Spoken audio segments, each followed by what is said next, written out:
хадамоти зиддинҳисории тоҷикистон мегӯяд боло бурдани нархи нерӯи барқ вазъи молии ширкати барқи тоҷикро ислоҳ мекунад. шумо вобаста ки вазъи молиявии ширкати барқи тоҷик беҳбудиро талаб мекунад ва он хароҷотҳое ки вобаста ба истеҳсол ва хизматрасонии нерӯи барқ аст ҳатман бояд рӯпӯш карда шавад.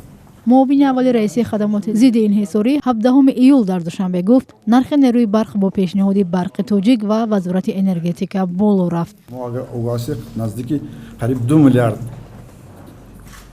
қарзову грантҳо ба соҳаи энергетика ҷалб шудагӣ ҳастанд ва оҳиста оҳиста барои рӯпӯш кардани баргардондани ин қарзҳо ва тарифҳо бояд аз ҳисоби муштариён рӯпӯш карда шавад, на ин ки аз ҳисоби бюджети давлатӣ. бо қарори ҳукумат аз 22 июн сар аз 1 сентябри соли равон нархи 1 киловатт-соат барқ барои мардум 22 аз 166 дирам ва барои корхонаҳои саноатӣ 55 аз 114 дирам шуд. ду корхона талко ва комбинати металлургии тоҷикистон бар тибқи ин қарор нерӯи барқро бо имтиёз мехарад.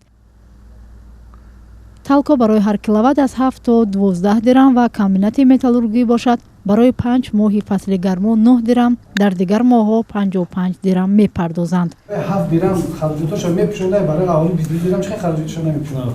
ин имтиёзҳо баҳсеро ба вуҷуд овард. он чизе ки шумо гуфтесед, шумо мумкин барои масъалаҳои заводи арзии корхонаи арзии тоҷик ва вазарати саноат муфассалтар маълумот метиҳад. қаблан масъулини талко шаҳр доданд ки онҳо нерӯи барқро яклухт мехаранд. аз ин рӯ нарх арзон аст. дар як сол бори дуввум аст ки ҳукумат нархи нерӯи барқро дар тоҷикистон боло мебарад. пеш аз ин моҳи сентябри соли гузашта барқ гарон шуд. ширкати барқи тоҷик ҳоло беш аз 22 миллиард сомонӣ қарздор аст.